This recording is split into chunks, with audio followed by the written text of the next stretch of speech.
Relax. It's ASMR. Hello, everyone. It is time to do some more house cleaning, or keyboard cleaning very specifically. This is the keyboard that I use every day here in my office. It's what I do all my video editing on, and all my design work, and all of my Netflix watching. And that is what has got my keyboard in trouble, or at least in need of some cleaning. I tend to watch movies and eat food, and even though I try to be careful, over time, little splatters and stuff like that of my food have ended up on the keyboard as I've watched my YouTube or Netflix or whatever entertainment I'm consuming at the time. So I'm tired of looking at the dirt, so it's time to clean it up. So we are going to start here at the top and work our way down in between the keys.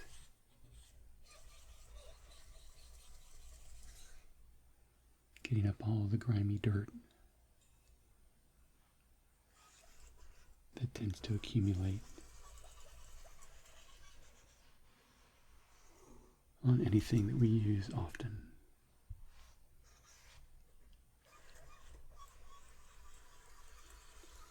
It's making a little squeaky noise.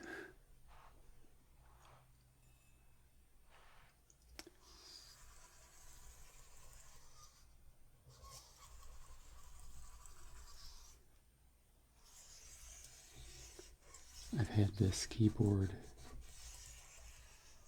probably about 4 years. I got it when I got my new iMac. So I guess it's 4, maybe 5 years ago. It's still going strong. I love the way Apple computers last a pretty significant amount of time. I usually get about 6 or 7 years out of a Mac when I buy it.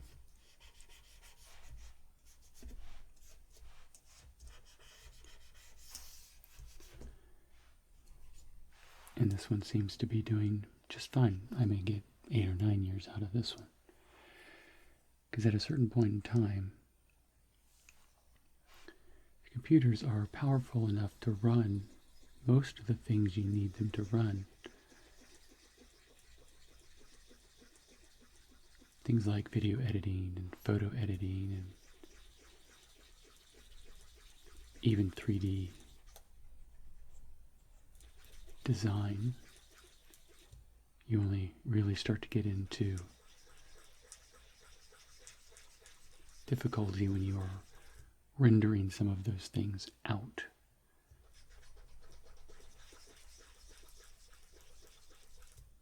But I remember the days when it would take all night to render one scene in a 3D program. So I guess I have maybe a little bit more patience.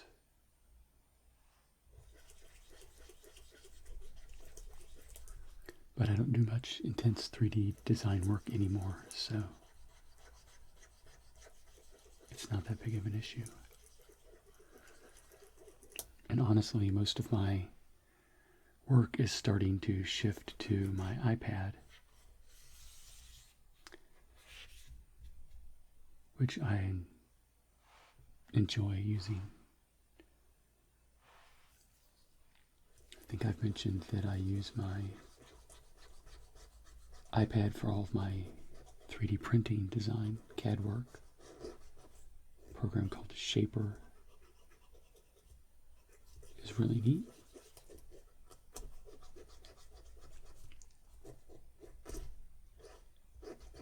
Plus all of the Affinity products like Affinity Photo and Affinity Designer. They work on the iPad just fine. Hopefully someday they'll have Affinity Publisher on there as well. That would be awesome.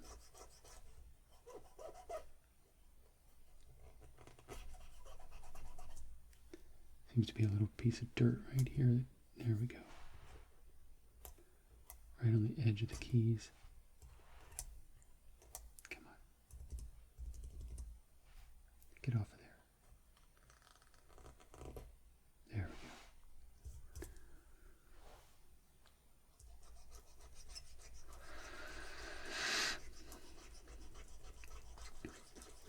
That, as with anything having to do with computers, it is all very fluid. The way in which we interacted with programs back 10 years ago is different than how we interact with them now.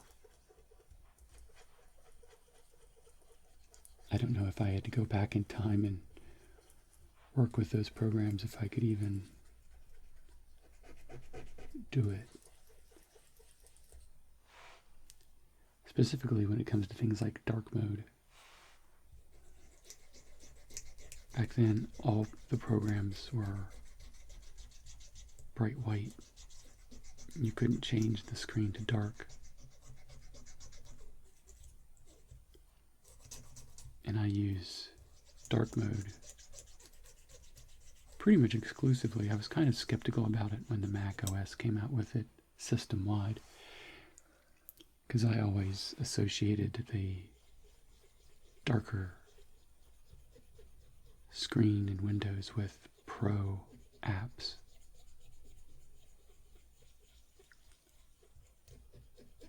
And I was like, why would a operating system need to have a dark mode to it? But now, when an app comes up that isn't dark mode, I get annoyed with it. It's too bright.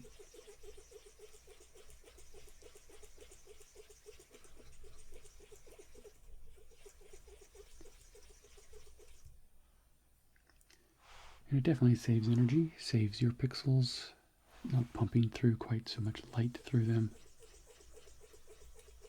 So it makes sense in that way as well.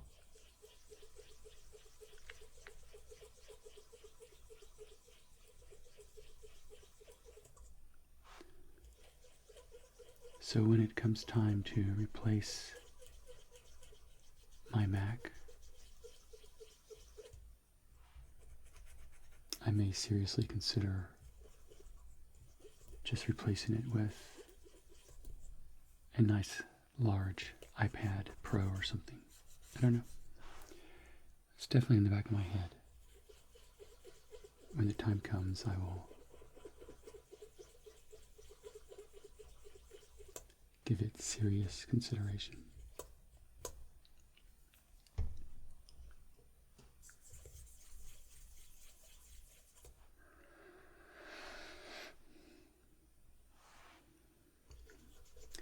Which is interesting because I've never been a huge laptop fan. And I think part of that is because I never really could get comfortable using a trackpad for whatever reason. It just never seemed like something that I was able to use all that well. I mean, I can do it if I have to, but hours on end trying to do graphics design on a trackpad make my fingers tired, my hand cramp up.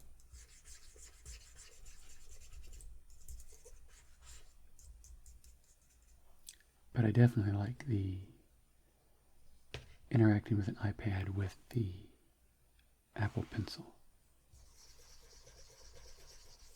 I find it to be even more natural than the mouse. Harking back to my high school days of pen and paper to do all your work.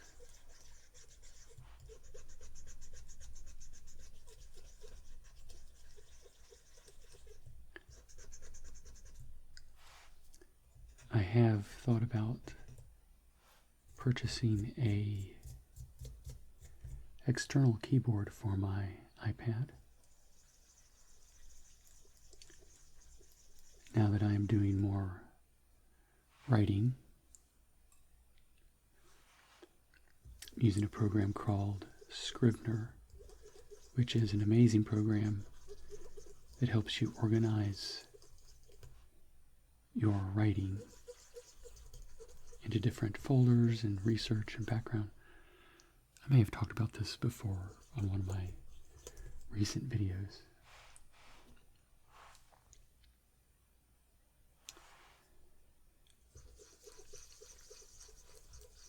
But then if you get an external keyboard, it's another piece of equipment you've got to keep track of. And my iPad does not support the built-in Apple keyboards. It's just a little too old for that. So I was looking at some third-party keyboards.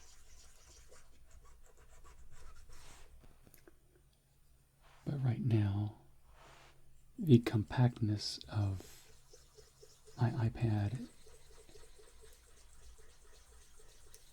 is one of the things I love about it.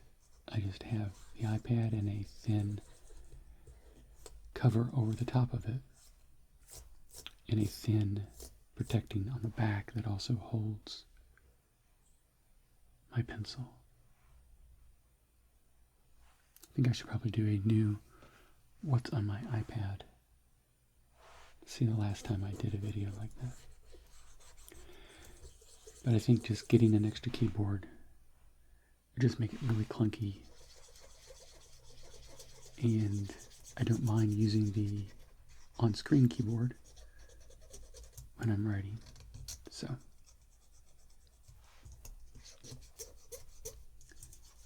I think I'm good for now. But I did seriously think about it. I do about half of my writing on the iPad and the other half on my Mac.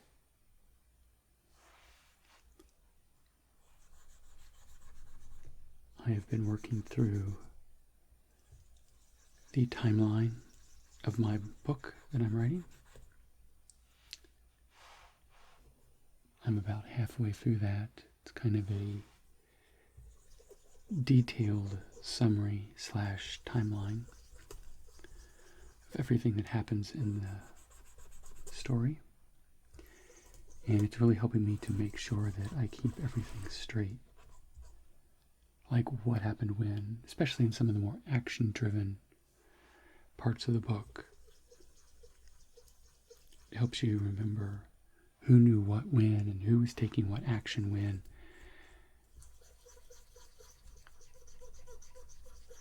It helps you keep things consistent. Because you also want to make it clear to the reader what's going on. You don't want them to get lost and confused as to what is happening, because there's a secret that is revealed. It's kind of one of the central storylines of the book, is the revelation of this secret. And so you don't want to reveal the secret too early, but at the same time you've got to move the story along. You can't keep it a secret forever, so the characters of the book come to a slow realization of something. And pacing that out, getting that timing right, so that the reader knows what's going on and feels the anticipation of when the main characters are going to figure out what's going on. And how do you make that revelation, and who finds out what parts when, and then they all get together and kind of start comparing notes, and big things are revealed. That's a delicate dance to work out. So having an outline like that helps tremendously.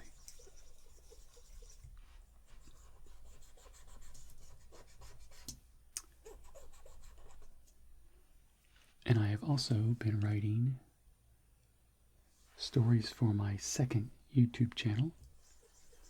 I talked about that in my last video. I launched that about 2 weeks ago. I am writing stories about some of the characters that are going to be in my book. And I am getting to know those characters through their backstories. So it's not anything that's going to be in the book, but I need to know who these people are, so when I do write about them, I can do so well, and I'm not having to come up with things on the fly. I've already established who these people are and their motivations and why they would do certain things. And so I have 3 stories up on there now. I am in the process of writing the 4th one, and it should be up tomorrow. So I encourage you to go check out Stories from Starry Skies. And I'll put a link to it down in the description of this video. I am also using the channel to practice and hone my writing. So these are character-driven stories.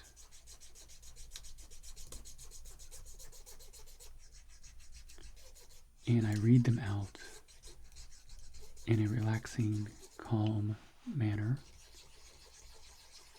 so that hopefully you can put them on, kind of chill out. Let me tell you a story so you can unwind from the stress of your day. So, kind of like this keyboard cleaning, but with storytelling.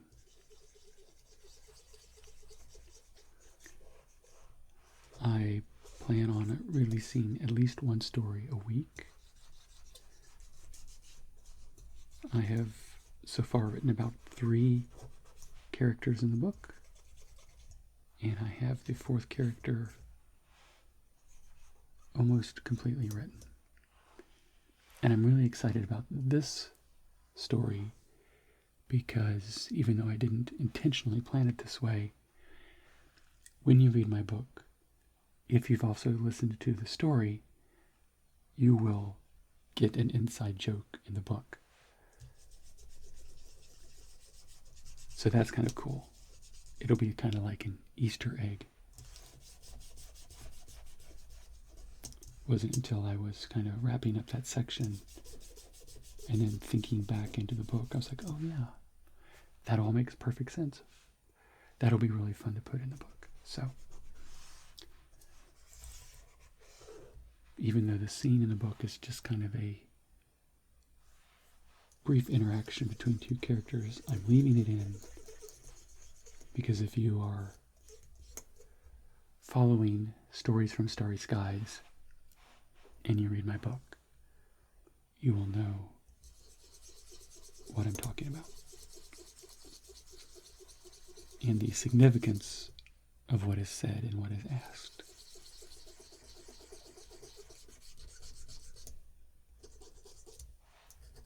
These keys are really dirty.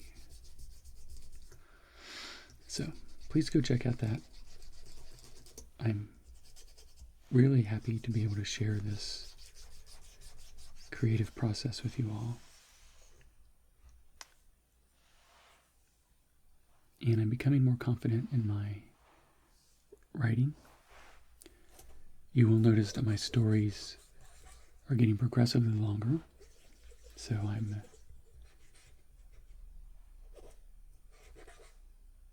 learning how to put my ideas down on paper faster, or on the screen, or whatever. And I think that will bode well for me actually completing my book. Because one of the dangers is that you get it all planned out, and then you get bogged down in the actual writing of the actual book.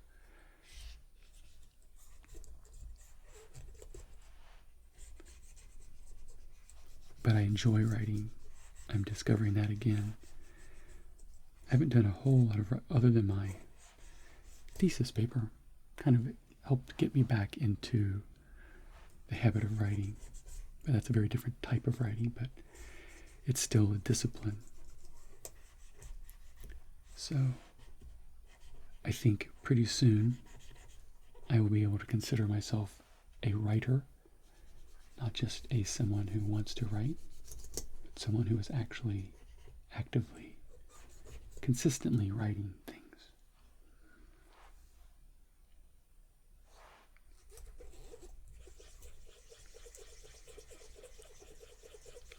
And that has been something I've been wanting to do for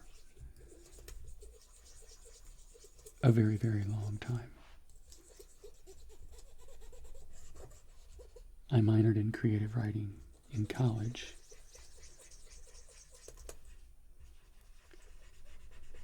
And chose to do graphics design because I knew I wanted a family and I knew I wanted to support my family. And I felt like I could do that better through design than I could through writing. And that has proven to be true. But now my boys are grown. They are creating lives for themselves. They are being launched into the world.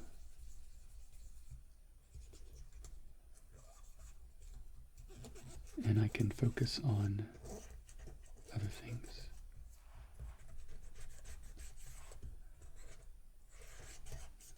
I always like Leonard Cohen's line in his song, "True love leaves no traces," when he compares children to arrows with no targets.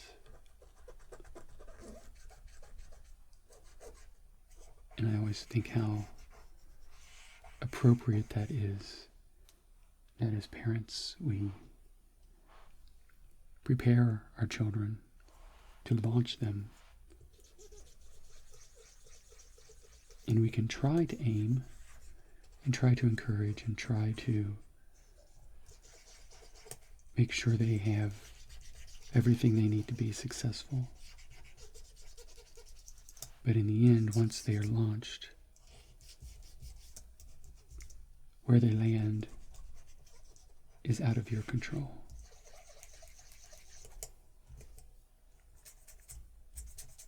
Or at least it should be in a healthy relationship. So they are truly arrows with no targets.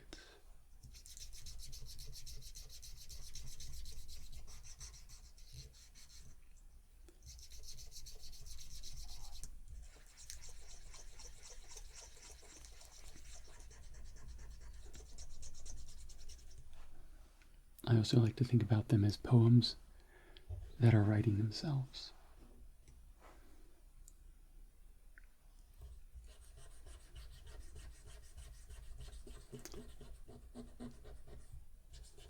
Okay, well, it looks like this keyboard is in a lot better shape than it was.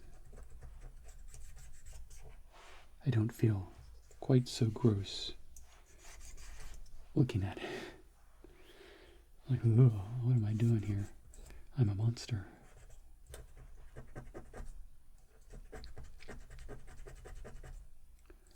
So, thank you to all of you who have subscribed to my other channel.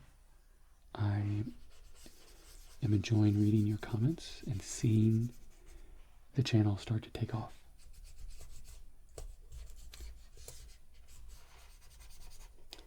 And I will be using this keyboard to provide you with a lot more content. And I will be keeping everyone updated on the progress I'm making on my book. I am very excited about it.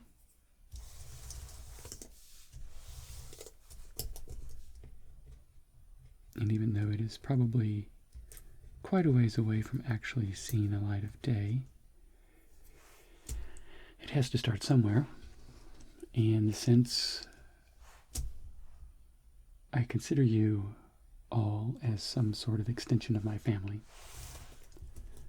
I couldn't not share this part of my life.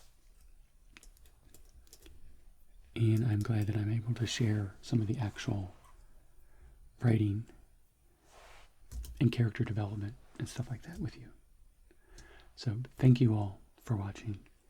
Thank you all for subscribing to this channel and to my other one. I hope that you enjoy both of them and you find them relaxing and ASMR inducing, or at least helping you de-stress. And I will see you in my next video.